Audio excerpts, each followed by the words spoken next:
Почитувани, и неетењето на предлагачите на сила да го истуркаат неуставниот закон за двојазичност не е на штета само на ВМРО-ДПМНЕ, туку на Република Македонија.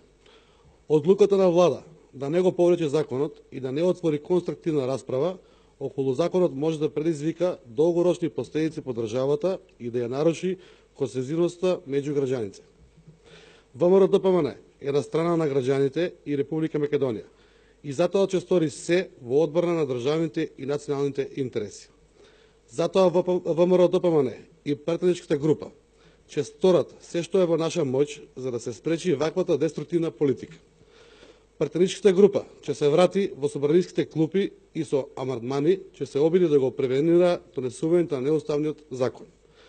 Преку нашето присуство во парламентот ќе се обидиме уште еднаш да ги убедиме претениците од парламентарното мнозинство во ризикот од последиците на носење на овој закон, кој не само што излегува надвор рамките на Уставот и Охридскиот договор, туку го става во подведена состојба позицијата на турците, ромите, србите, бошњаците и припадниците на сите останати етници во Република Македонија. Законот има бројни пропусти и затоа е несватливо, неконструктивно однесувањето на СРСМ и одбивањето на предлозите да се формираат работни групи составени од представници на сите парламентарни групи во Собранието на Република Македонија со вклучување на експертска и стручна јавност од правните факултети во државата, представник од кабинетот на председателот на Република Македонија и од МАНО.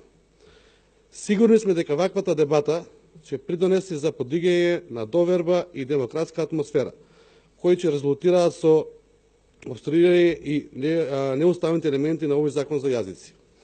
Почитувани, сосема непотребно, двојазичноста се спроведува на цела територија на Република Македонија. Тоа единствено носи товар за буџетот, а не во корист на граѓаните. Со овој закон целосно деградира употребата на македонскиот јазик. Токму од тие причини ВМРО-ДПМНЕ одлучи да учествува во собраниската расправа и предложи суштински амандмани за подобрување на законот и отстранување на штетните и неуставните делови. Сметаме дека власта не смее на сила да го изведе повторното гласање и мора да го слушне гласот на јавноста. Власта ја занемари и експертската фела, која е во се погласна форма и го нотира неуставноста и точките на законот. Граѓаните имаат потреба од реални мерки и проекти, кои ќе го напредат животот и ќе влијаат на економскиот и техничкиот развој.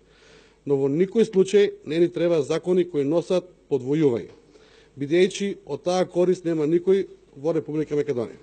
Ви благодарам.